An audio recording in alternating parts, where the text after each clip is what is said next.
वफाकी वज़ीर इत्तलात अता तारर का कहना है कि चीन से बेहतरीन दोस्ती और स्ट्रेटेजिक पार्टनरशिप की वजह से चीनी शहरियों को निशाना बनाया जाता है। चीनी बाशिंदों की सिक्योरिटी अव्वलीन तरजीह है। वज़ीर आज़म ने हिदायत कर रखी है कि इनकी सिक्योरिटी से भी ज्यादा चीनी बाशिंदों की सिक्योरिटी होगी। वो इस्लामाबाद में तकरीब से खिताब कर रहे थे।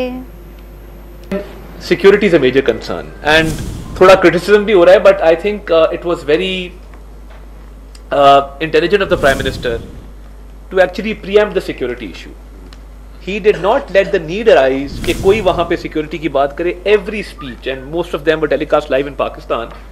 उन्होंने security की issue को खुद touch upon किया and he assured them कि Chinese individuals की, Chinese यहाँ पे जो workers हैं या Chinese जो यहाँ पे कंपनीज हैं उनकी सिक्योरिटी को मैं पर्सनली इंश्योर करूंगा more than my own security. हमारी जो चीन के साथ एक दोस्ती है और जो गवादर में हमारे मामलात हैं या उनके साथ जो स्ट्रेटेजिक लेवल पे हमारी पार्टनरशिप है, उसकी वजह से चाइनीज इंडिविजुअल यहाँ पे टारगेट होते हैं। आपको नजर आता है वो